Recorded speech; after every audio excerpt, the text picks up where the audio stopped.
वाराणसी में भरभरा कर गिरे 2 मकान, मलबे में दबे 8 लोगों का रेस्क्यू किया गया। लोगों को सुरक्षित बाहर निकाला गया। वाराणसी में 2 मकान गिरने के बाद रेस्क्यू ऑपरेशन जारी। मौके पर एनडीआरएफ की टीम मौजूद, घायलों को अस्पताल पहुंचाया जा रहा। वाराणसी में हुए हादसे पर सीएम योगी ने लिया संज्ञान, जिला प्रशासन को दिए उचित निर्देश, घायलों के बेहतर इलाज कराने की कही बात। लुधियाना में पेड़ से टकराई बस और हादसे में एक बच्ची की मौत हो गई, 3 लोग गंभीर रूप से घायल। रायबरेली में पटाखा फैक्ट्री में विस्फोट, धमाके में 14 साल के लड़के की मौत जबकि 2 लोगों के जख्मी होने की जानकारी। यूपी के बांदा में तेज रफ्तार बस ने बाइक सवार को मारी टक्कर। हादसे में बाइक सवार 2 युवकों की मौत हो गई और एक की हालत गंभीर बताई जा रही है। वायनाड में रेस्क्यू ऑपरेशन का 8वां दिन, हेलीकॉप्टर के जरिए उतरकर कमांडो करेंगे रेस्क्यू। अब तक 308 लोगों की हो चुकी है मौत। जम्मू कश्मीर के सुरनकोट में भारी बारिश के बाद तबाही का आलम, घरों दुकानों में पानी घुस गया, कई घर बुरी तरह से तबाह हो गए। राजस्थान के अजमेर में बरसे बादल, भारी बारिश की वजह से कई जगहों पर जल जमाव की समस्या, लोगों को करना पड़ रहा है परेशानियों का सामना। एमपी में लगातार बारिश ने लोगों की मुश्किलों को बढ़ा दिया और परियोजना बरगी बांध का जो जलस्तर है वो काफी ज्यादा बढ़ गया। अलर्ट मोड पर प्रशासन। रेस्क्यू अभियान पर सीएम पुष्कर सिंह धामी का बयान, कहा केदारनाथ बचाव अभियान लगभग पूरा, अगले 7 दिनों में पैदल यात्रा मार्ग को बहाल करने की कोशिश। उत्तराखंड के सीएम पुष्कर सिंह धामी आज सोनप्रयाग का दौरा करेंगे और केदारनाथ घाटी के भी जो आपदा प्रभावित अधिकारी उनके साथ ब्रीफिंग करते हुए नजर आएंगे। वायुसेना ने केदारनाथ घाटी से 17 एनडीआरएफ 201 लोगों को सुरक्षित निकाला गया। एनडीआरएफ की टीम की ओर से एक कदम उठाया गया। केदारनाथ घाटी में अब तक 11,775 लोगों का रेस्क्यू। हिमाचल प्रदेश के 10 जिलों में आज भी भारी बारिश की संभावना जताई गई है। मौसम विभाग ने बिजली गिरने का येलो अलर्ट भी जारी किया। मध्य प्रदेश के शिवपुरी में सिंध नदी के पुल निर्माण में फंसे 18 मजदूर, अचानक पानी का बहाव तेज हुआ। एसडीआरएफ और पुलिस प्रशासन ने सभी को सुरक्षित निकाला। ईरान के राष्ट्रपति ने रूस को बताया रणनीतिक साझेदार। रूस की सुरक्षा परिषद के सचिव सर्गेई शोइगु के साथ बैठक में बयान दिया।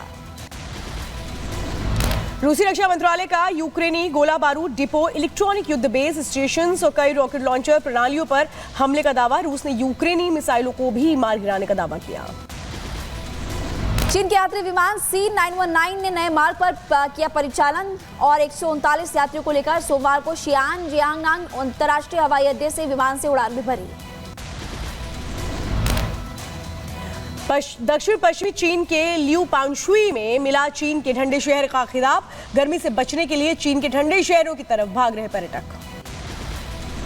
जापान ने हिरोशिमा पर परमाणु बमबारी की 79वीं वर्षगांठ मनाई और अमेरिका ने किया था हिरोशिमा पर गिराया था परमाणु बम। अमेरिका के सैन बार्डिनो में पहाड़ी पर लगी आग, फायर डिपार्टमेंट ने कड़ी मशक्कत के बाद आग पर पाया काबू। आगजनी में कई घर नष्ट। इजराइल को लेकर अमेरिकी राष्ट्रपति जो बाइडेन का ट्वीट लिखा, अगर इजराइल पर हमला हुआ तो करेंगे समर्थन। बांग्लादेश में तख्ता पलट पर अमेरिका की पहली प्रतिक्रिया आई सामने। विदेश विभाग के प्रवक्ता मैथ्यू मिलर ने कहा, हम सब हिंसा को समाप्त करने और जवाबदेही के लिए समर्थन करने पर ध्यान केंद्रित कर रहे हैं। इजराइल ने लेबनान में हिजबुल्लाह के ठिकानों पर की एयर स्ट्राइक और हमले में हिजबुल्लाह राइडवान फोर्स की commander Ali Jamal al-Din Jawad मारा गया।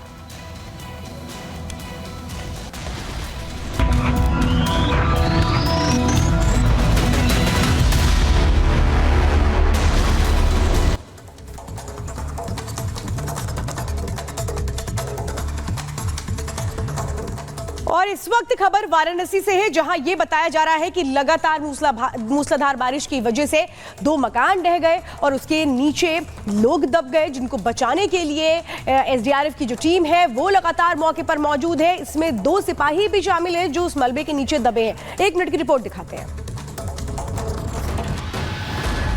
यूपी के वाराणसी में काशी विश्वनाथ के पास बने 2 मकान ढह गए। इस हादसे में ड्यूटी पर तैनात पुलिसकर्मी समेत 8 लोग मलबे के नीचे दब गए। घटना की जानकारी मिलने के बाद मौके पर पुलिस और एनडीआरएफ की टीम पहुंच गई, जिसके बाद मलबे के नीचे दबे लोगों को बाहर निकालने का काम शुरू किया गया। इसके बाद घायलों को अस्पताल में भर्ती कराया गया। एक मकान का पूरा हिस्सा ढह गया, जबकि दूसरे मकान का भी काफी हिस्सा ढह गया और इसकी वजह से टीम को रेस्क्यू में बहुत मशक्कत करनी पड़ी। मकान गिरने के बाद करीब 8 से 10 फीट तक मलबे का ढेर लग गया।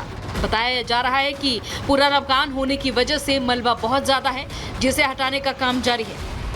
हादसे के बाद मैदागिन और गदौलिया से काशी विश्वनाथ मंदिर जाने वाले रास्ते को बंद करके गेट नंबर 4 से श्रद्धालुओं का प्रवेश रोक दिया गया। मकान मंदिर कॉरिडोर से महज 10 मीटर दूर है। Bureau report, Republic Bharat. खबरों में आगे बढ़ते बात करेंगे मध्य प्रदेश की, क्योंकि मध्य प्रदेश के दमोह से खबर सामने आई जहां पर एक जर्जर इमारत को ढहा दिया गया। क्योंकि कुछ दिन पहले खबर सामने आई थी कि जर्जर इमारत गिर जाने से यहां पर कई लोगों की मौत हो गई थी। लगातार प्रशासन एक्टिव मोड में नजर आया। देखिए 1 मिनट की रिपोर्ट। मध्य प्रदेश के दमोह में जर्जर इमारत को ढहा दिया गया। पिछले कई दिनों से जर्जर मकान गिरने से मौत के मामले सामने आ रहे थे, जिसे ध्यान में रखते हुए एमपी के सभी जिलों में जर्जर इमारतों को ढहाने का काम शुरू किया गया। दमोह में भी ऐसी कार्रवाई देखने को मिली। वहां कई साल पुरानी जर्जर इमारत को मलबे में तब्दील कर दिया गया। सबसे पहले इमारत के बाहरी हिस्से को बुलडोजर की मदद से तोड़ा गया। इसके बाद चंद सेकंड में पूरी इमारत को मलबे में तब्दील कर दिया गया। बताया गया कि इस इमारत में कई साल से लोग नहीं रह रहे थे। खंडहर हो चुका ये मकान बारिश से भी ढह सकता था, जिससे आसपास रहने वाले लोगों को जोखिम हो सकता था। यही वजह है कि जर्जर इमारत को ढहा दिया गया। यही नहीं, जिला प्रशासन ने जर्जर इमारतों को चिन्हित कर कार्रवाई शुरू कर दी है। ऐसा इसलिए क्योंकि पिछले कई दिनों से इमारत ढहने से कई लोगों की मौत की खबर सामने आई थी। Bureau report, Republic Bharat. और अगली खबर भी उत्तर प्रदेश से है, जहां ये बताया जा रहा है कि शामली में जब कांवड़िए लौटे तो किस तरह से उनको वेज खाने की जगह नॉनवेज परोस दिया गया। इस मामले में एक्शन भी हुआ है और वो जगह जहां पर इनको नॉनवेज परोसा गया उसका मालिक भी गिरफ्तार किया गया। 1 मिनट की रिपोर्ट दिखाते हैं। शामली में हरिद्वार से पवित्र गंगा जल लेकर लौटे कांवड़ियों को नॉनवेज खिलाने के मामले ने तूल पकड़ लिया है। कांवड़ियों का आरोप है कि जानबूझकर उनकी धार्मिक भावनाएं आहत की गईं और उनकी कांवड़ यात्रा खंडित की गई। आरोप है कि वेज बिरयानी का स्टॉल लगाए तनवीर नाम के दुकानदार ने जानबूझकर कांवड़ यात्रा मार्ग पर नॉनवेज बिरयानी परोसी। श्रद्धालुओं ने इस मामले में आरोपी दुकानदार के विरुद्ध जमकर हंगामा किया और कहा कि इसने जानबूझकर वेज के स्थान पर नॉनवेज खिलाया। हंगामे की सूचना मिलने पर पुलिस ने आरोपी दुकानदार को गिरफ्तार कर लिया और शांति भंग करने की धाराओं में चालान कर दिया। हिंदू धर्मगुरु यशवीर महाराज ने चेतावनी दी है कि यदि आरोपी दुकानदार के खिलाफ गंभीर धाराओं में मुकदमे दर्ज नहीं किए गए तो वो आरोपी दुकानदार के घर के बाहर धरना प्रदर्शन करेंगे। Bureau report, Republic Bharat.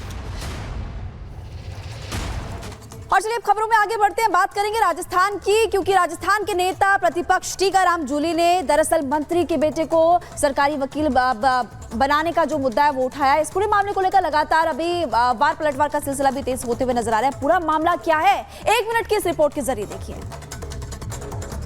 मंत्री के बेटे को सरकारी अधिवक्ता नियुक्त करने के मुद्दे पर कल विधानसभा में जमकर हंगामा हुआ। राजस्थान में नेता प्रतिपक्ष टीकाराम जूली ने ध्यानाकर्षण प्रस्ताव के जरिए प्रदेश के 12 जिलों में सरकारी अधिवक्ताओं की नियुक्ति का मामला उठाया। टीकाराम जूली ने कहा कि देश में सीआरपीसी 30 जून को खत्म हो गई और 1 जुलाई से भारतीय न्याय संहिता लागू हो गई है, लेकिन राजस्थान सरकार के विधि सचिव ने 12 जिलों में राजकीय अधिवक्ताओं की नियुक्ति सीआरपीसी के तहत किए हैं, जबकि उनकी नियुक्ति भारतीय न्याय संहिता के तहत होनी चाहिए थी। इसके बाद जूली ने मंत्री के एक बेटे को सरकारी वकील के तौर पर नियुक्ति देने पर भी सवाल उठाए और इस पर चर्चा करने के लिए मंत्री से जवाब देने की मांग की। स्पीकर ने चर्चा करने से इनकार कर दिया तो प्रतिपक्ष ने हंगामा और नारेबाजी शुरू कर दी। सरकारी मुख्य सचेतक जोगेश्वर गर्ग ने कहा कि मंत्री का बेटा होना गुनाह नहीं है, नियमों में आएगा तो ही बना होगा। इसके बाद राजस्थान विधानसभा स्पीकर ने कांग्रेस के विधायक मुकेश भाकर को सदन से निलंबित कर दिया।